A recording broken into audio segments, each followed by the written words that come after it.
श्री शिवाय नमस्तुभ्यम। दोस्तों, गुरुजी कहते हैं कि अगर आप सिर्फ एक पीपल के पत्ते और दही से ये अचूक उपाय करते हैं तो आपको कभी भी धन वैभव की कमी नहीं होगी। गुरुजी ने कहा कि इस उपाय की खास बात ये है कि ये आप रविवार को छोड़कर अन्य किसी भी दिन कर सकते हैं।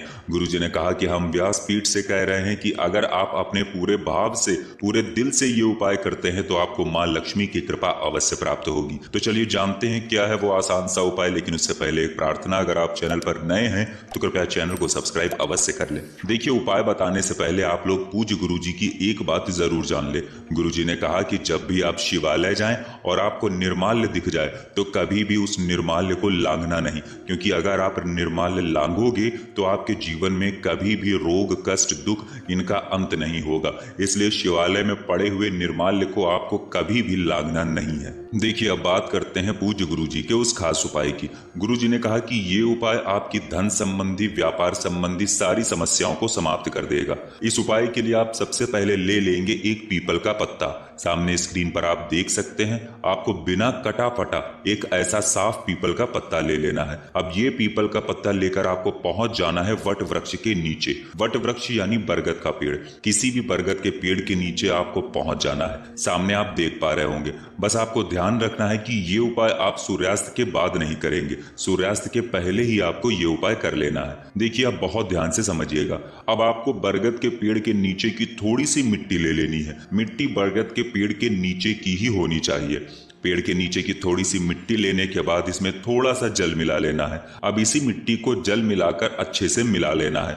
फिर अब इसी मिट्टी से आपको अपने पीपल के पत्ते के ऊपर एक छोटे से शिवलिंग बना लेने हैं। ध्यान रखिएगा, आप जो एक पीपल का पत्ता ले गए हैं वही बरगद के पेड़ के नीचे इस पीपल के पत्ते के ऊपर आपको छोटे से शिवलिंग बना लेने हैं। देखिए, आप लोग शिवलिंग बनाते हुए बस एक बात का ध्यान रखा करिए कि आप बिल्कुल भी परेशान मत हुआ करिए। आप अपने भाव से, अपने हृदय से जैसे भी शिवलिंग बनाएंगे वो मेरे महादेव बड़ी ही प्रसन्नता से स्वीकार कर लेते हैं। इसलिए आपसे जैसा भी हो सके वैसे शिवलिंग का निर्माण आपको कर लेना है। बस आपको एक बात का ध्यान रखना है कि जिस समय आप शिवलिंग का निर्माण करेंगे उस समय लगातार शिव महापुराण के मूल मंत्र श्री शिवाय नमस्तुभ्यम का जाप करते रहेंगे। अब आपने जो इस पीपल के पत्ते पर शिवलिंग बनाए हैं, इस शिवलिंग पर आपको 7 चम्मच दही समर्पित कर देना है, यानी चढ़ा देना है। देखिए, आपको पहले से ही अपने घर से थोड़ा दही ले लेना है और फिर 7 चम्मच दही आपको इसी शिवलिंग के ऊपर समर्पित कर देना है। और ये करते समय आपको लगातार श्री शिवाय नमस्तुभ्यम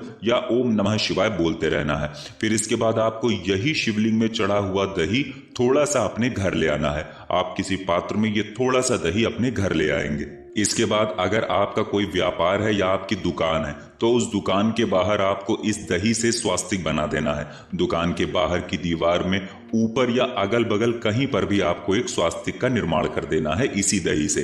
स्वास्तिक बनाते हुए महादेव से आपको अपने व्यापार को बढ़ाने के लिए, अपने व्यापार को सही तरह से चलाने के लिए प्रार्थना करनी है। फिर इसके बाद जिन लोगों के जीवन में धन को लेकर समस्या चल रही है, जिनके जीवन में आर्थिक समस्याएं चल रही हैं, पैसा घर में टिक नहीं रहा है, तो ऐसे लोगों को अपने घर की तिजोरी में इसी दही से स्वास्तिक बना देना है। तिजोरी में बाहर की ओर आपको स्वास्तिक बना देना है। अब देखिए, गुरुजी कहते हैं कि ये उपाय आपको सिर्फ एक बार ही करना है। इसके बाद अब आपने जो शिवलिंग का निर्माण किया है उसका आप विसर्जन कैसे करेंगे? तो देखिए, आपके घर के आसपास अगर कोई नदी, तालाब, कुआं या सरोवर है तो उस शिवलिंग को आप उनमें विसर्जित कर देंगे या किसी बहते हुए जल में विसर्जित कर देंगे। ये शिवलिंग आपको उसी दिन विसर्जित कर देना है। अगर आपके घर के आसपास कोई नदी, तालाब नहीं है तो फिर आपको एक पात्र में थोड़ा सा जल लेना है और उसी जल में इस शिवलिंग को विसर्जित कर देना है। फिर ये जल बेलपत्र या शमी पत्र के वृक्ष की जड़ में आपको डाल देना है। पीपल के पत्ते के साथ आपको ये जल इन वृक्षों की जड़ में डाल देना है। बस गुरुजी कहते हैं कि अगर आप ये खास उपाय कर लेते हैं तो आपके जीवन से भी धन से जुड़ी हुई समस्या, व्यापार से जुड़ी हुई समस्त समस्याओं का अंत होना प्रारंभ हो जाएगा। तो दोस्तों, ये था पूज्य गुरुजी द्वारा बताया गया एक बहुत ही खास उपाय। अगर आप लोगों को जानकारी अच्छी लगी हो तो वीडियो लाइक करिएगा। मिलते हैं फिर एक नए वीडियो के साथ। श्री शिवाय नमस्तुभ्यम।